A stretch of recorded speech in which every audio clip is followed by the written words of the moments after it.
आज हम भारतीय संस्कृति में चारों आश्रमों के बारे में विस्तार से अध्ययन करेंगे। पहला आश्रम है ब्रह्मचर्य आश्रम।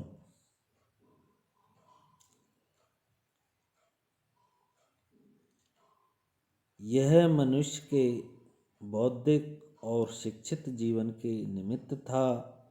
विद्या और शिक्षा की प्राप्ति इसी के पालन से होती थी। इससे मनुष्य की ज्ञान गरिमा बढ़ती थी।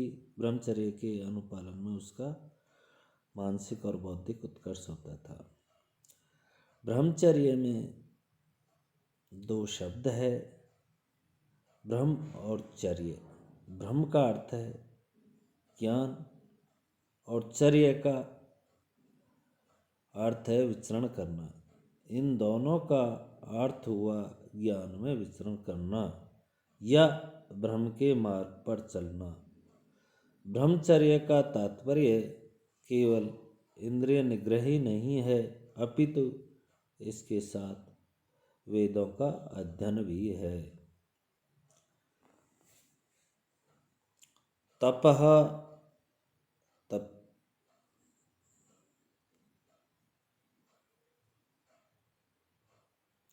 त्याग और संयम नियम का भी ब्रह्मचर्य आश्रम में महत्व रहा है।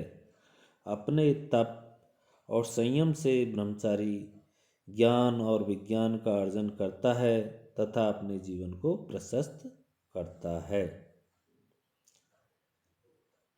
चौथी विशेषता है महाभारत के शांति पर्व के अनुसार इस आश्रम के ब्रह्मचारी को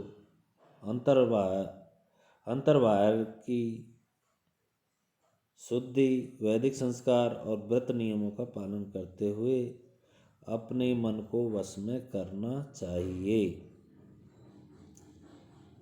उसे प्रातः और सायंकाल संध्योपासना, सूर्योपासना व अग्निहोत्र द्वारा अग्निदेव की आराधना करनी चाहिए। वह तंद्रा और आलस्य को त्यागे, गुरु को प्रणाम करे एवं वेदों के अभ्यास व श्रवण से अपनी अंतरात्मा को पवित्र करे।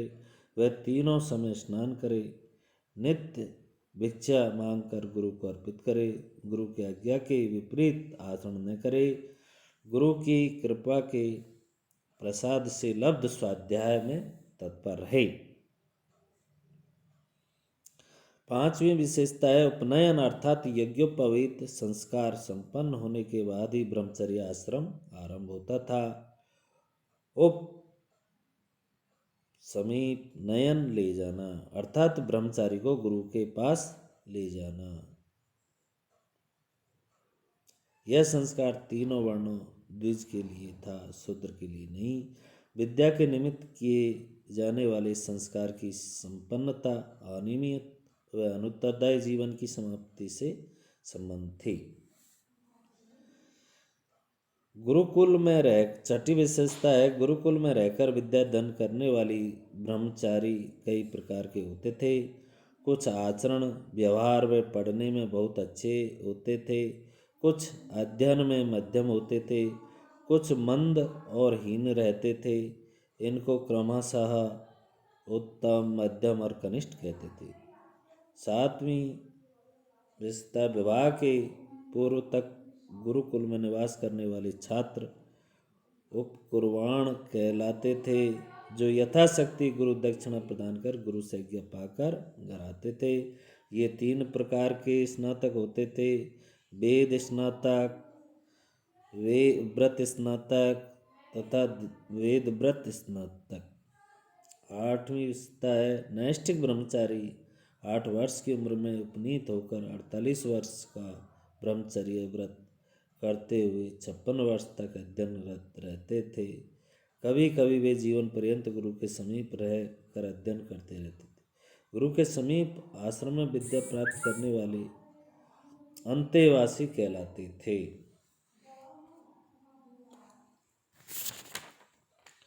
इसके बाद में दूसरा आश्रम आता है गृहस्थ आश्रम, जिसकी पहली विशेषता है अन्य सभी आश्रमों के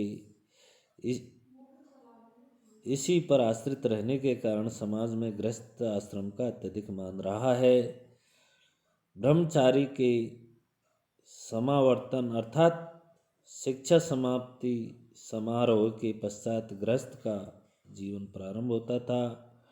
विवाहोपरांत वह गृहस्थ आश्रम में प्रविष्ट होता था। दूसरी विशेषता है, पुराणों के मत में गृहस्थ आश्रम ही अन्य आश्रमों का स्रोत था। मनु के अनुसार जिस प्रकार सभी नदी नद सागर में संस्थित हो जाते थे, उसी प्रकार सभी आश्रम भी गृहस्थ आश्रम में। इस आश्रम में पति और पत्नी धर्मानुसार व्यवहार करते थे। तीसरी विशेषता है, गृहस्थ का त्याग कर संन्यास का अनुगमन करने वाले की निंदा की गई है। गृहस्थ आश्रम में ही देवताओं, पितरों और अतिथियों के लिए आयोजन होते हैं तथा त्रिवर्ग धर्म अर्थ काम की प्राप्ति इसी में होती है। चौथी विशेषता है, गृहपति व्यक्तिगत, सामाजिक, धार्मिक, नैतिक, आर्थिक आदि विभिन्न प्रकार के कर्तव्यों का पालन करता था। सत्य, अहिंसा, प्राणियों के प्रति दया, शर्म, सामर्थ्य अनुसार दान आदि गृहस्थ के उत्तम कार्य कर्म थे। मनु के अनुसार वह धृति, क्षमा, दम, आस्ते, शौच, इंद्रिय निग्रह, ज्ञान, विद्या, सत्य और क्रोध त्याग, इन 10 प्रकार के धर्मों का सेवन करता था। पांचवी विशेषता है, गृहस्थ आश्रम के पालन से मनुष्य धर्म का अर्जन करता था, क्योंकि परलोक में सहायता के लिए माता पिता पुत्र भार्या और संबंधी नहीं होते। प्राणी अकेला ही जन्मता और मरता है, अकेला ही अपने पाप पुण्य का फल भोगता है। केवल धर्म ही उसके साथ जाता है। अतः परलोक में अपनी सहायता के लिए धर्म का उत्तरोत्तर संचय करना चाहिए। इस प्रकार गृहस्थ आश्रम में ज्ञान योग की अपेक्षा कर्म योग को अधिक प्रधानता मिली है। छठी विशेषता है, गृहस्थ को अपने परिवार के संचालन में धार्मिक आधार पर अर्थोपार्जन का निर्देश दिया गया है। सातवीं विशेषता है, वह अतिथि सत्कार में अग्रणी रहता था, उन्हें भोजन व आसन प्रदान कर संतुष्ट करता था।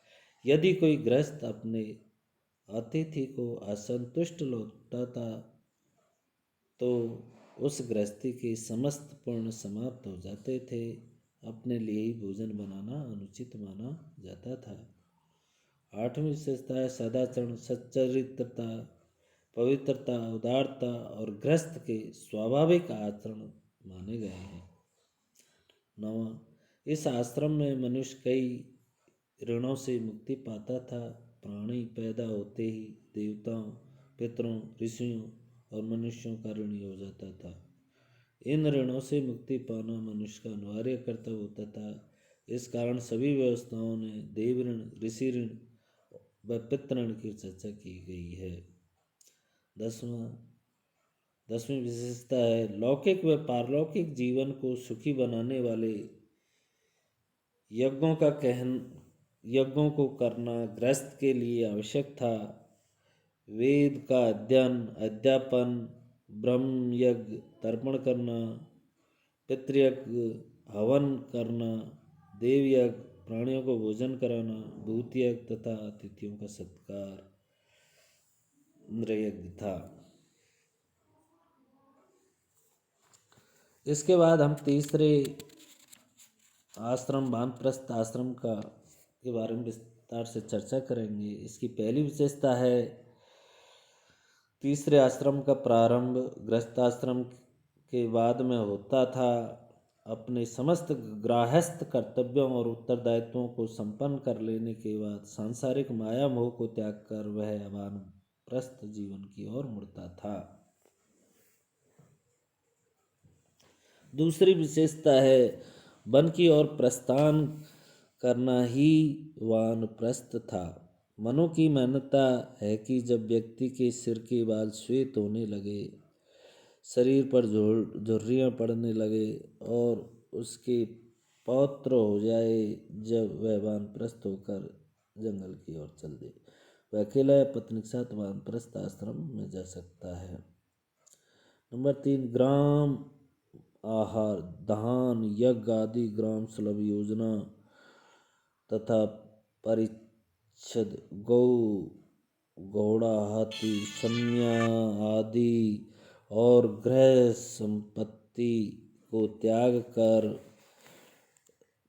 वन में जाने की इच्छा न करने वाली पत्नी को पुत्रों के उत्तरदायित्व में सौंपकर अथवा वन में साथ जाने वाली पत्नी को साथ में लेकर वन की ओर प्रस्थान करना चाहिए।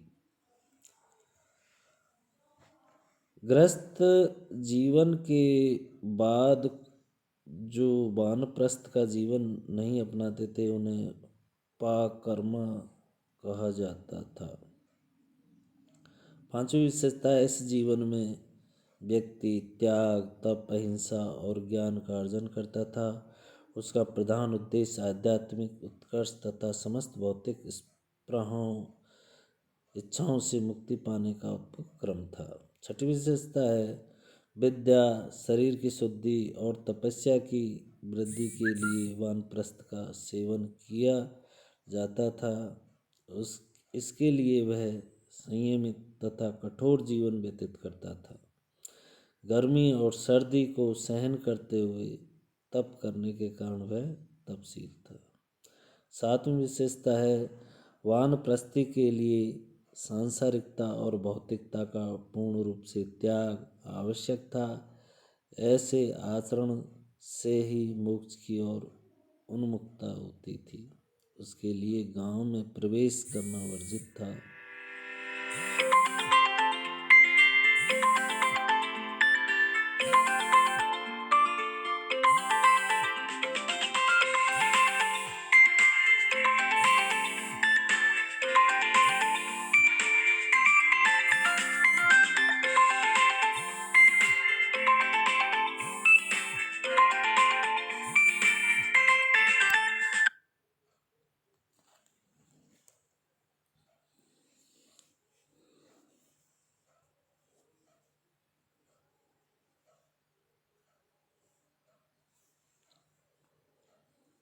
वान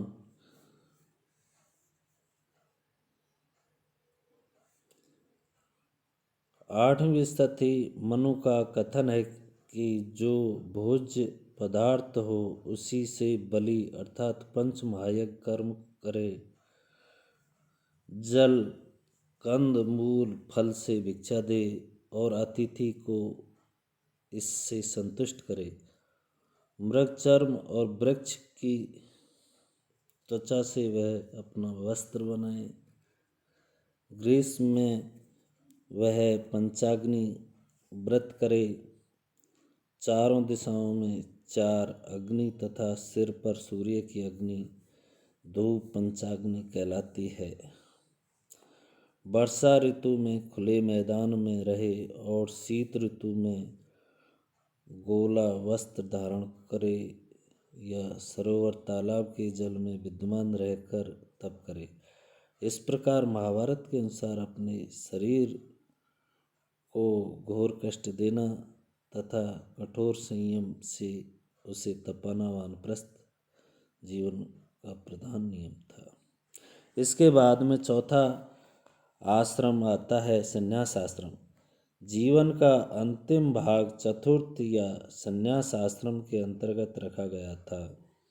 वानप्रस्थ के पश्चात संन्यास का प्रारंभ होता था। वैदिक ग्रंथों, पुराणों व धर्मसूत्रों में सन्यासी को भिक्षु, यति, परिवार परिव्राजक और यति कहा गया है। भिक्षावृत्ति से भिक्षु तथा तपस्वी से यति कहलाता है।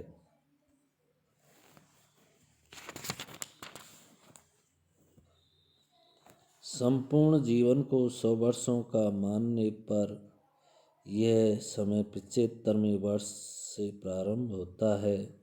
मोक्ष प्राप्ति के लिए संन्यास आश्रम को की सहायता आवश्यक थी।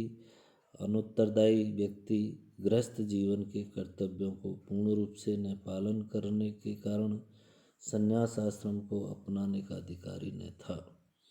संन्यास आश्रम का मूल उद्देश्य मोक्ष प्राप्ति था। इसमें व्यक्ति पूर्ण रूपेण निष्पृह होकर मोक्ष प्राप्ति के कार्यक्रम में लगता था। इसके लिए अत्यंत साधना और तपस्या की अपेक्षा थी। सन्यासी का जीवन समस्त राग द्वेष और माया मोह से अलग पूर्ण एकाकी था। उसे अपनी इच्छा इंद्रिय आचरण आदि पर नियंत्रण रखना अनिवार्य था। वह संग्रह नहीं कर सकता था। सबको अभय प्रदान करने वाला वह वेद के अतिरिक्त अन्य कर्मों का परित्याग करता था। संभाव रखने वाला वह प्राणी मात्र से द्रोह नहीं रखता था। वह काम क्रोध आदि के दुर्गुणों को छोड़ देता था।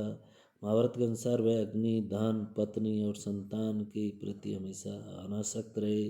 वस्त्र आसन शैया आदि सुखों के साधनों का त्याग करे तथा इधर उधर घूमता रहे।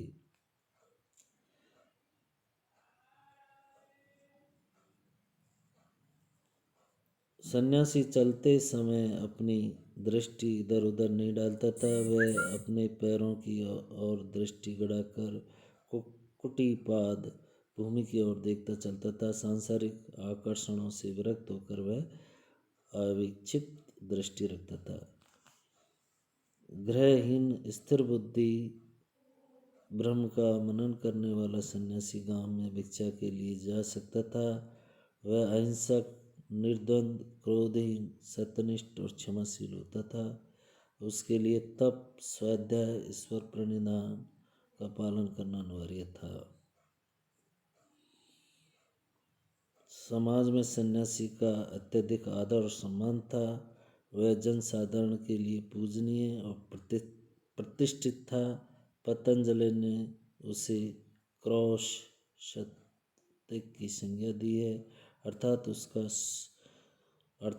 उसका 100 कोश दूर से ही अभिनंदन करना चाहिए। इस प्रकार से 4 आश्रमों की विशेषता बताई गई थी।